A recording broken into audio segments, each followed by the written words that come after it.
topics and opinions expressed in the following show are solely those of the host and their guests and not those of W4CY Radio, its employees, or affiliates. We make no recommendations or endorsements for radio show programs, services, or products mentioned on air or on our web. No liability, explicit or implied, shall be extended to W4CY Radio or its employees or affiliates. Any questions or comments should be directed to those show hosts. Thank you for choosing W4CY Radio.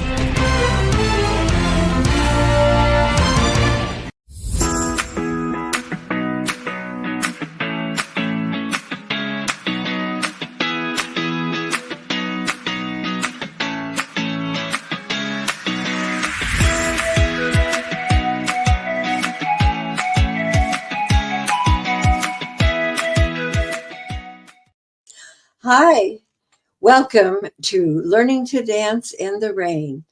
And this is Shelby Wagner, host of the show.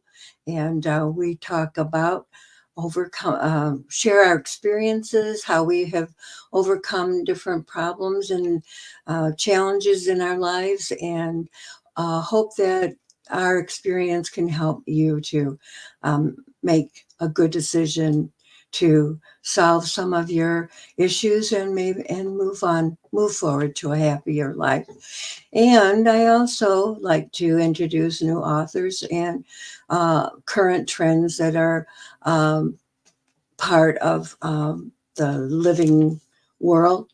And today I have a guest, Steve Kidd, who's an international best-selling author, and he's worked with over 4,000 people to write, publish, and market their books to bestseller. His clients have included billionaires and Olympic athletes, doctors, lawyers, and world-renowned inspirational speakers. The books he has helped his clients create and market have impacted millions around the world.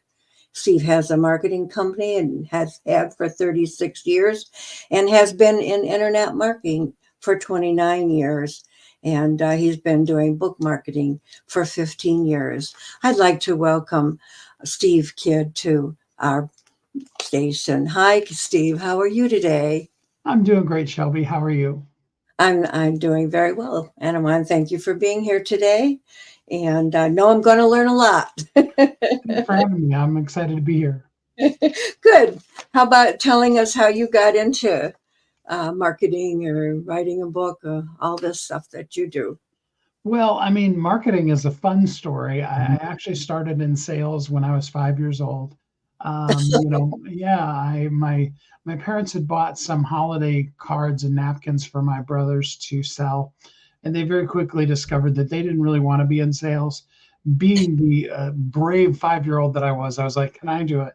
And I took out the full bag of them and came back with an empty bag and a pocket full of money. And I've been in sales ever since.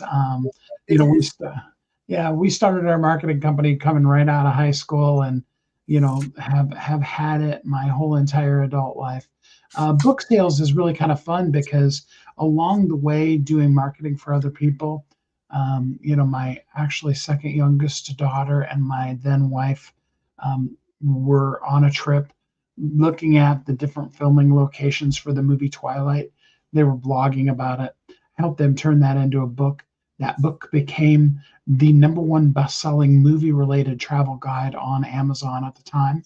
And from that, we discovered the power of being a best-selling author. Bestseller is literally the #1 influencer credential you can use. So I, from then on, have used it as an absolute pivotal, majorly important part of everything we do when we help market people. Very good. So what's one common trait that you might have seen amongst all these famous people that you've helped to become bestsellers? Is there a commonality, or are they all very different? Well, both. It's amazing how diverse and varied people are. But the common trait really has to do with mostly really getting out of our own way and sharing who we are and what we do. I mean, all of us get up in our head and we're like, oh yeah, but who could be valued from that? It's funny because if you really want to talk about the common trait, whether you're talking a billionaire or a stay-at-home mom, all of them think the same thing. Well, would anybody ever really want to hear my story? Yeah, been there, done that. Yes. Yeah. Can you tell us one success story that may be unusual or impacted your career? A I surprise? mean, personally or with the books? Personally, however? Oh, I mean, personally, the biggest thing for me has been and I didn't really understand it. I thought I was kind of a weirdo actually when I was younger, but was the ability to really perceive and see the value in other people. And all too often we're trained to judge and critique other people rather than find what's unique and brilliantly wonderful about them. And as I began to see the power of that empathy versus the pain of that empathy, if you will, it really became a real tool for me versus something that I kind of dreaded, if you will. Um, what, well, do you have a particular project that you enjoyed most or several? Or Oh gosh, in my personal books, and I love all of them, but I'm kind of partial to. I'm just finishing up the second book in the series. I wrote a book called Romeo, the Suicidal Parakeet. It's kind of my snarky wit, making kind of jabbing a little bit of fun at some of the things that people do and think in the world. It actually comes from a real parakeet that we owned when the kids were little. The crazy thing used to keep dropping itself on its head. We'd hear a crash and go in and be laying at the bottom of the cage, just all, and I always wondered what was going through that bird's head. So, yeah, during the beginning parts of COVID, I was like, I'm going to write the story about what's going through this bird's head. And it's just kind of an insight into how insane my mind is, but it's a lot of fun. And like I said, now I'm just finished with book 2 in that series. That one's probably in some ways the most fun for me. so you've got several books. Are they all on Amazon now? They're all on Amazon. Most of them are in my name. I do have one series that I have a pen name that I put those under. And what was the name of that one that you mentioned a minute ago? It's called Romeo, the Suicidal Parakeet. Okay, and that's the one that you're writing, or is that the first of the series? That's the first of the series. The next one coming out is actually Romeo on calling in sick to work. Romeo has gotten a job working HR, being the person who you call in with all of your excuses for getting, why you're not coming to work today, and he's just gotten sick of it.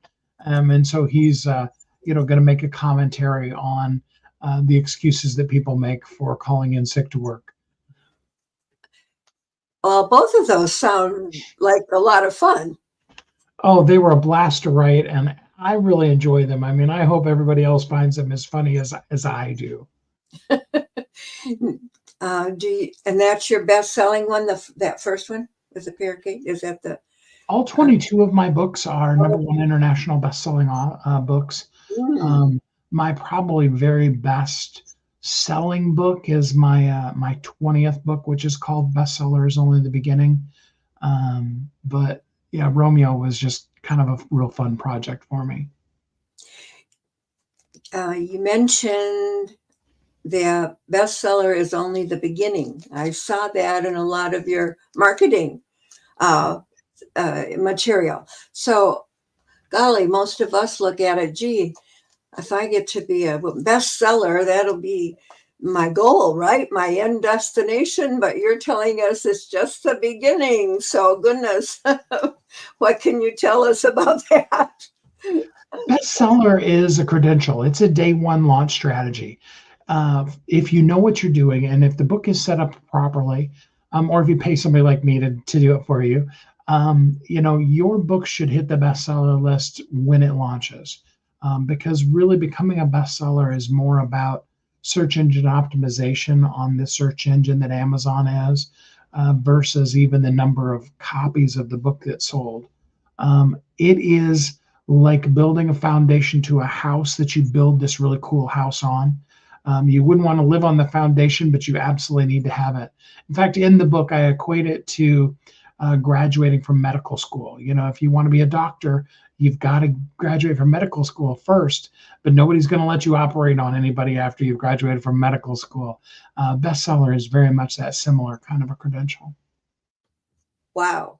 What would you say is the biggest mistake that authors make when they start marketing their book?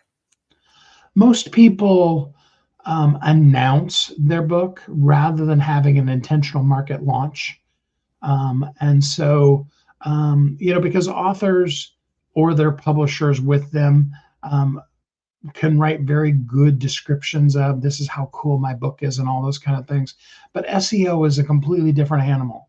And in the end, most people don't understand Amazon is a search engine. And so you need to understand how to optimize your listing, just like you would a web page for Google. You have to optimize your Amazon listing for it to show up in a search on Amazon. I've had a whole bunch of people contacting me wanting to help me SEO my websites and my YouTube channel, and I haven't gotten around to doing it yet. So I better get around to doing it. That's what you're telling me, right? Yeah. Yeah. I did see one group that said, when you give your book a title, it's a good idea to put those keywords. That's what the SEO, search engine optimization, is, putting the keywords somewhere, right? So people can find your book. But putting them in the title, they suggest, if you can do it. And I've been trying to figure that out, how to do that on my next book. It's kind of a challenge. My first book, Learning to Dance in the Rain, well, that's definitely not what my book is about. I mean, it is, but it isn't. I learned to dance when I was grieving, so the rain is a grieving in part of it. But on one hand, it's a metaphor too, and people don't get it. And my daughter loves to dance. I think I'd read your book, and whoops, no. What do you think about that suggestion about putting your keywords in your title? Absolutely, title or subtitle. Often for the title of the book, like your book is a perfect example of it, because I actually love your title, Learning to Dance in the Rain. It would be the subtitle, how to find empowerment in the midst of your grief, or how to learn to live again after a great loss, something like that. Mhm. And those all come from, and I suppose if you really want to talk about the step that people skip, is identifying who am I really writing the book to. Most people want to, it's like, well, everybody goes through this, so I want to make sure that I include everybody. And when we try to talk to everybody, we end up talking to no one. So, yes, in that subtitling is one of the places where you want to bring that clarity. It's one of several elements in creating the overall SEO for your book. That's what I thought I was doing when I put the subtitle Surviving Grief, Internet Dating, and Romance Scams. But I'm not sure I made a good decision with that either. I like the one that you said a minute ago. Actually, Well, and not Shelby, what that goes to is what I was saying before. When you take those three phrases, those are three totally different things. All of them very good, and all of them things that you definitely, from other conversations we've had, can talk about. But a person isn't probably going to be searching for all three of those things simultaneously. And that's, I suppose, one of the bigger mistakes people make too, is they try to write about all of those things rather than having the book be smaller and write about surviving grief, write about romance scams. Write about each one of those things and let those individually stand on their own, and then optimize those, is much more powerful. And it is how we read these days as people. I mean, the day of the 300-page book is really, I mean, I know there's people that are still putting them out there, but it's not really what consumers really want. I was just listening to your podcast, the name Thriving Entrepreneur, and one of the fellows that you interviewed, I didn't catch his name, but he said the first book that I think he wrote flopped because he was trying to solve too many problems at once. And so I could relate to that, when just like what you got through saying, that you need to find one problem and solve that problem and then go on to the next. In your book with the parakeet or the parrot, you're going to solve the problem about calling in sick and not going Yeah. to work that day. I mean, Yeah, Romeo is actually going to give you, his suggestion is he gives a list of 10 things, and that when you call in to work, you just say number 2, or I'm number 6, and then just be done with it. And, because people try to get so inventive. And I actually worked that job for a while in some of the companies that I've consulted with. And so I understand his pain. But yeah, and how about the kids who forgot their homework and said the dog ate it?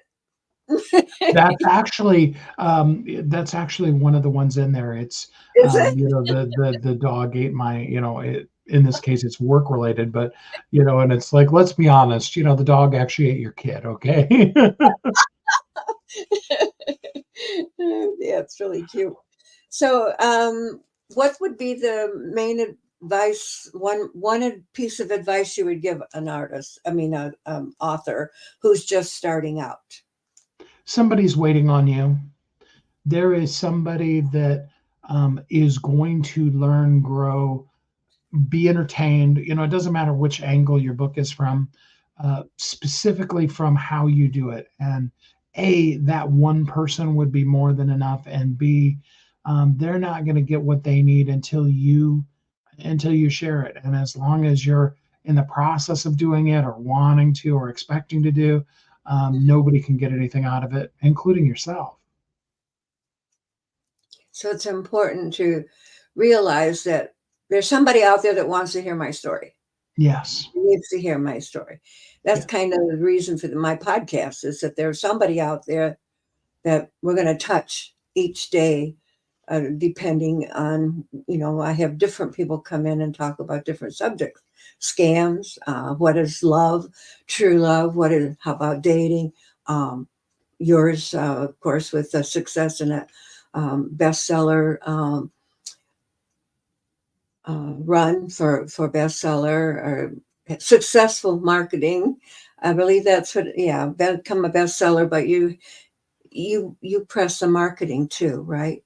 Correct. Yeah. Yeah. I mean, ultimately, we're a marketing company.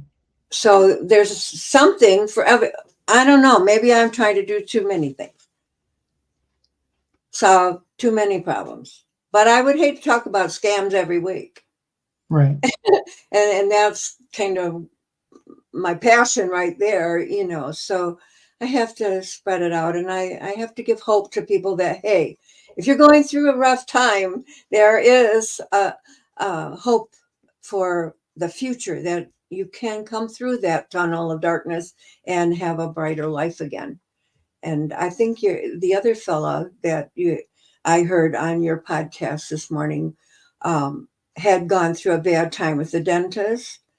And I thought, if we keep going, we can overcome it, right? Mhm. Of a problem. And I'm really sad today that so many people get so depressed about it and can't see the way on the other side. If a scammer is bothering them, and then they make a final decision to commit suicide, and what's that? That's a long journey solution to an immediate problem. I mean, Yeah. that's not the way to go. But anyway, I was interested in this word, Zaraz. How do you say that, and what does that mean? Zaraz. Zaraz. Zaraz is an ancient Hebrew word. We could talk about the 4-hour deep dive I did with ChatGPT to find the word because I'm a big geek like that. But I was intentionally going with an ancient language, especially words like or languages like ancient Hebrew, because many of their words mean whole phrases or even whole paragraphs of stuff. And I wanted to have a one word, but have it mean a whole lot of things. Zaraz is about being the light that spreads transformation throughout the world. It brings hope and light and transformation to the people that it comes in contact with. And as a company, that is, the heart and soul and core. We're actually in the process of rebranding ourselves. We'll probably change our company name even to that. Is to bring that light and hope and transformation to people and give voice to the voiceless and power to the powerless and those kind of things is really what we're all about as a company. And we need those. We need Yeah. hope. We I saw that you are a minister also.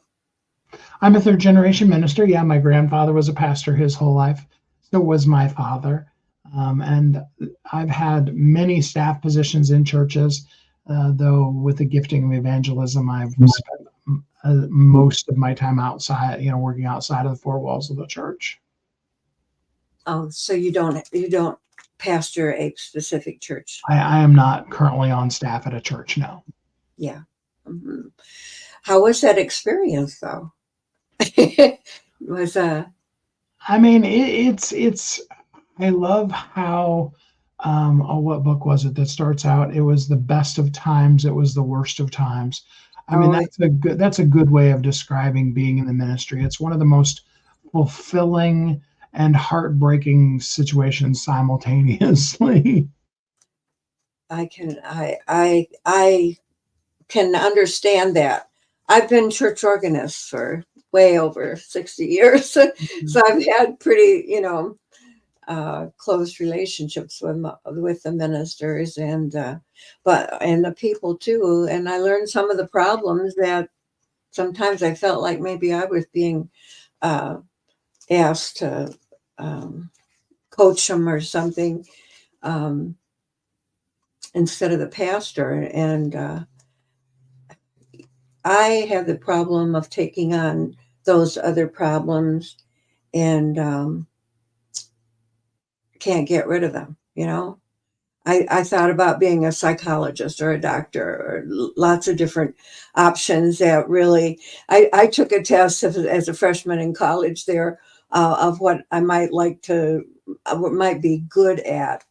And it came up 6 different things. I said, well, this was a big help. Those are the 6 things I've been struggling with.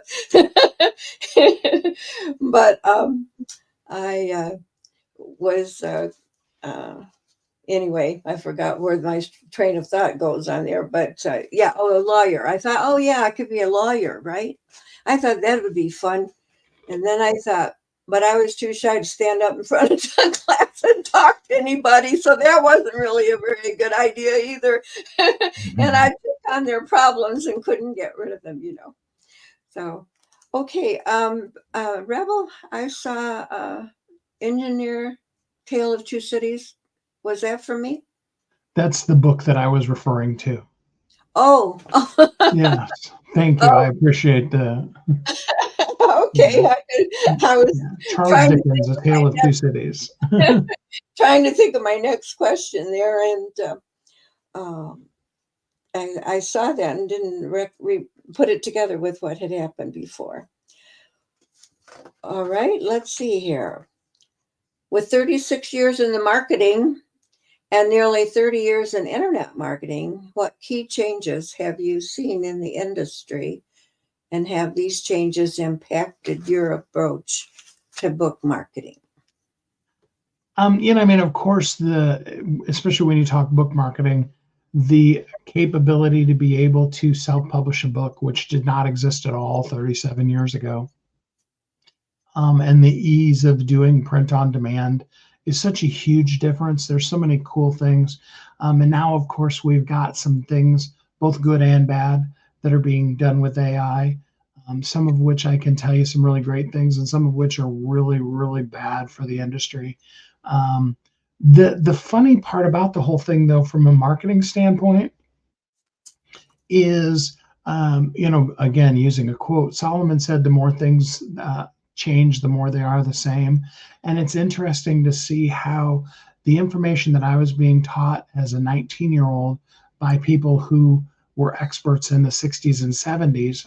I was a 19-year-old in the 80s for people who are doing math on how old I am. The things that they were teaching way back in the 60s and 70s are really the same basic principles now. And it's funny sometimes for people to come out and go, here's a brand new thing that nobody's ever thought of. And it's like, yeah, except for that guy that's been teaching it for the last 40 years.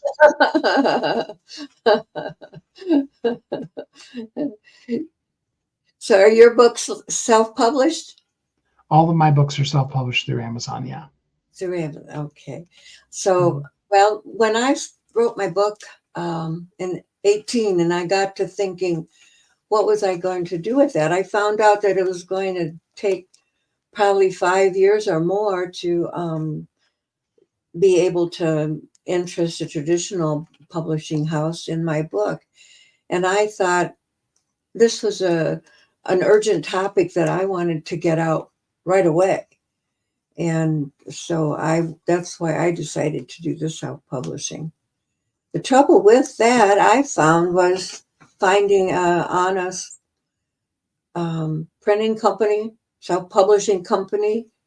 The first one was pretty good, but the second one, I felt, took advantage of me and sold a lot of. They were more interested in selling me marketing programs than they were in selling my book. And do you have any advice as to how you could know going into it that maybe that self-publishing company would not be in your best interest? The number one thing, and there's two pieces to that. One is about the contract that they give you, but the easy question to really kind of start discovering it is, whose email address is going to log into Amazon. And you can almost, quantify where the company is and how much they do and don't know and how much they're going to be on your side based on, is it your email address that's logging into Amazon or is it theirs? Ultimately, that's going to mean if it's their email address, as far as Amazon's concerned, they own your book.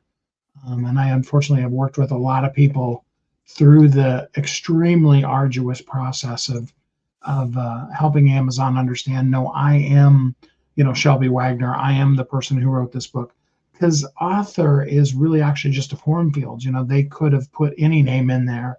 It's the contract that they agree to when they put up the book. And it's their bank account, their email address, all those kind of things. So that is the first place to start with the people.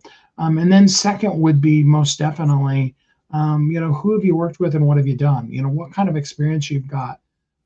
That's kind of part of what I'm really talking about in Bestsellers Only the Beginning, is the whole concept of, somebody's talking about, months, weeks, years of, you getting to a point, then they really don't understand the foundational elements of what it's going to take to market your book, let alone how do we build on top of that.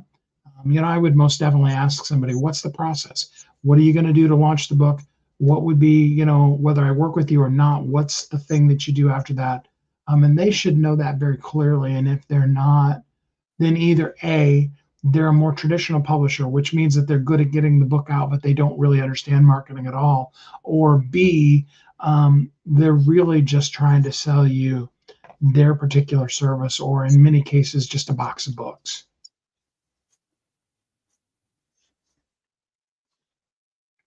That's very good. I know the one thing that irritated me most was if there was a mistake on my detail page on Amazon, I couldn't change it, and the Amazon wouldn't change it for me. I had to go through the publishing company because Mhm. that's when I discovered, well, I own this book. This is my page. Why do I have to go through that Mhm. party to get them to spell the word right or whatever happened, and that was very frustrating for me. Um, so I'm trying to do it actually myself on Amazon now, and I want to talk with you some more about that again afterwards. Yeah, absolutely. Yeah. Do you tailor your marketing strategies to fit the unique needs of the clients, like an Olympic athlete versus a world-known inspirational speaker?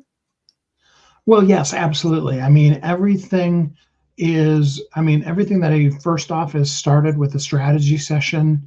Well, I call it a strategy session. It's really about defining who is the book for, what do they need, and what are you intending to reach with for them.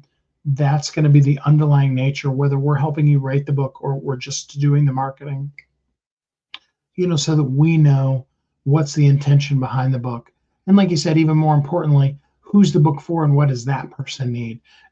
Many times I feel like I'm standing in the gap for the person that is the reader and kind of helping the author see, and reach the reader that they really want to. So yes, they're very different. Derek Redmond, who is an Olympic athlete, the way that we presented his book versus, say, for example, Hernan, who just put out a book on the multicultural marketplace. Those are two very different markets, books, readership bases, all of those kind of things. So, how do they get in touch with you if a listener wants to write a book, let's say, and they need your help right from day one? Writing, you say you help them to write or create the book and publish it and marketing it. So, what would be the first step if I was, say, 5 years ago and I was brand new at this? First step would be, let's just jump on the phone, jump on a Zoom call. That's why I put my name as askstevekid.com. That goes straight to my calendar. That's why, again, I put it that way so that throughout the course of this entire time, people that are watching on video, they can write that down. Like I said, that goes straight to Calendly and you can schedule with me. AskSteveKid.com. It's kid with two D's for those that might be listening on radio. AskStevekidd.com. And yeah, that's the first thing. Let's just talk. I don't charge for my initial assessments, and I'm probably even sometimes too free at giving advice and telling people how to help. And wherever you are in the process, I'd love to help you out. And on Amazon, just type in Steve Kidd and your books will come up? Or Yes. Now there is a fiction author whose name also is Steve Kidd. And I can tell you that all of my fiction books are not under my name. So if you see a fiction book, those aren't mine. And I'm trying to get that straightened out with Amazon. But yeah, there's all of my books under the name Steve Kidd on Amazon. two Ds also? Two D's, yes. STEVEKIDD. All right. And let's see here. I'm trying to think of another, kind of run out of my questions here. Is there anything else that you can think of that you'd like to say? Well, I want people to know that there's a process to it. There's a system to go from wherever you are. I know I want to write a book and I don't have any idea, or I've got the book, I've had the book for years and years. Anywhere you are in the process, we've worked with over 4,000 people. We have 100% success rate, making folks bestsellers. And it really is. I mean, we talked earlier about me being a third generation minister. It really is kind of how I show up in the world as a minister these days, is to reach people. I do always make sure that my staff gets paid for their work. Tend to give away my time a little bit, maybe too freely, but that's okay. But there's help, and the world absolutely does need your book and you to do the things that you are meant to do in this world. And absolutely, we would most definitely love to help you. And there's a very easy, simple process. In fact, you could be a bestseller as soon as a month from now. Well, we're going to talk about that. Yeah. Yeah, again, I've talked to so many people. I've kind of gotten lots of things in my head, but yeah, I got to talk. I'm going to call you. Perfect. I'm here. I will do that. Oh, I was wondering if you mentioned AI. You want to address that subject at all? Sure. Okay. I want people to know up front, I actually really do love AI, and I use it on a daily basis for the things that AI is good at. AI is never going to replace human creativity. It's not possible. Even the things that are extremely creative in it were based off of an examination of creative, truly creative people, and then mimicking that. Okay, so you need to understand that about AI. Again, like you said, I absolutely love AI. Amazon is already tracking and doing some things behind the scenes that are showing that they will eventually have some quantifications on books that say this book was written by AI, this cover was created by AI, those kind of things. And they're already tracking that data, and you'll see in the not too distant future some of those things. They will probably do like they've done with other things, and eventually there will be a completely separate category of AI generated, AI assisted type of books. What AI is really great for, though, is helping you come up with thoughts. We all end up sometimes with writer's block, or how do I say a thing in a different yet creative way? And it can learn that. You can most definitely train Chat GPT to do a pretty good job of mimicking your voice. But even with that, and I've spent the last year actually training mine, and I still have to go through the stuff and be like, well, that isn't actually how I'd say it. So there's ditches on both sides of that road, is what I'm saying. But AI is really good for you and helping you see the things, giving you an evaluation. There's some really good grammar related AI programs that can point out where there's grammar issues. Again, don't just universally accept all the things they say, because some of the grammar things they're going to suggest, I'm not going to use the word wrong, because I've learned how creative grammar can be versus, an exact science that we were taught it in school.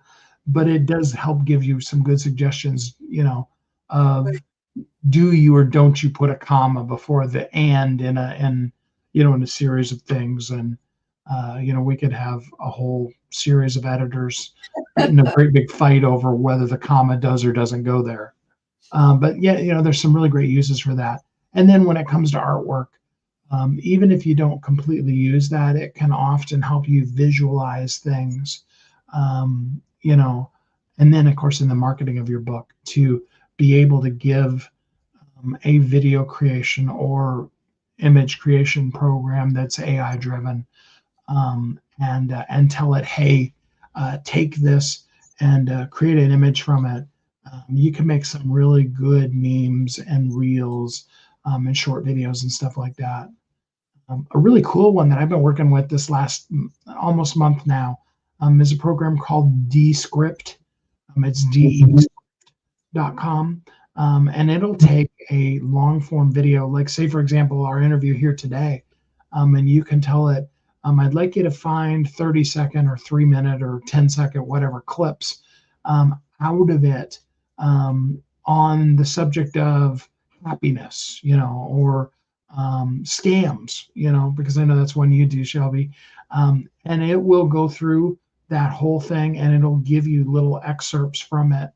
And of course, then in that case, it's your words or the person you're interviewing's words actually saying it. And it's a pretty fun way to take all of your long form video content and make it into short form. So yeah, there's a lot of really cool uses for AI. Let it be a tool, and always remember that nothing's going to ever replace you. Did you read where the judge had declared that images, I believe, that are created by AI for a person, that person does not own it then if it was created by AI, and anybody else could then copy? You couldn't get a copyright, I guess is what I'm trying to remember. I didn't read that, but that makes total sense because, technically that wouldn't be a trademarkable or copyrightable material, since it wasn't something that and again, that's why I said, nobody's ever going to replace creatives. Right. But that could be transferred then over to the whole writing of the book. If it is assisted by artificial intelligence, then if they won't copyright the book, then other people could steal it. Well, unfortunately, as scary as that sounds, the truth of the matter is, besides how much work it is to enforce your copyright, it's there are very few changes that need to happen in your book for a person to just literally steal your content and republish it as their own, and have it be considered to be a quote unquote new work. Copyright is a really finicky kind of thing. And I heard the lady, and maybe our engineer can tell us her name again because her name's escaping me right now, but the lady that invented Spanx. And she talked about early in the days, right after she was on the Oprah show, just tons of companies came out with knockoffs of her product. She said she had to make the decision, was she going to spend her time in court defending the thing that she absolutely had created, or was she just going to work harder, market more, and work on being a really hardcore product and quality. And you really need to make that decision because enforcing your copyright can really quickly, have you be in that place. Yes, Sarah Blakely, can be in the place where you're just in court the whole time. And as a creative, we don't want to do that. Right. Right. Oh, so that well, we'll go on. Oh my. I guess, I had another question, but it's getting close to the end and I kind of forgot what it was. Well, I enjoyed having you here and I want to talk some more. And you think you can make me a bestseller, huh? Oh, absolutely. In fact, we guarantee it. Our guarantee is that if we don't make your book a bestseller, we'll give you your money back. Oh my goodness. Yeah. Great. I'll tell everybody right up front, for me, that feels like a very hollow promise. I've done it thousands of times with 100% success. But I do absolutely, if I didn't make a person's book, I would give them their money back. I have seen one webinar. All these webinars are free to get you in there to then make their pitch so that you would take their course for $2,000 and whatever. One of them along the way said, you pay us when we are successful in helping you be successful. And I thought, I think that's difficult to promise, right? It's promising or you get your money back. That's kind of what you said. But the message is, I say I'm going to do X, Y, Z. And if it doesn't happen for you and you do everything I've told you to do, then yeah, you should have your money back. Yeah. On the other hand, maybe if I get the ABC and it's better than the XYZ because I did do what you told me to do, then you deserve more money than you're asking for. Yeah. And that's why my intention didn't go with the when I do it, then you can pay me process. Unfortunately, after all these years in business, I've had enough people that have been more than willing to take things for free and then not pay what they said they would pay, Oh, see. and that kind of thing. Yeah, But absolutely, we absolutely stand 100% behind that, and have, like I said, we've got more than 4,000 authors we've worked with now, yeah. that we, and that's our promise. We will make you a bestseller, or we will give you your money back. Okay, well, that's very good to hear. And I want to thank you again for coming and being on my show. And I really enjoyed meeting you. Um, Thank you to the audience for being here today. And I hope that you will be back next week, Tuesday at noon on the same channel. And I'll be interviewing another business entrepreneur who spent 6 months in North Africa um, to helping college students who want to be their own bosses. And I think that's going to be a very interesting episode too. So welcome to come back, and I'll see you all next week. And thank you very much again, Steve. Thanks so much for having me, Shelby. You're welcome. And bye, Rebel.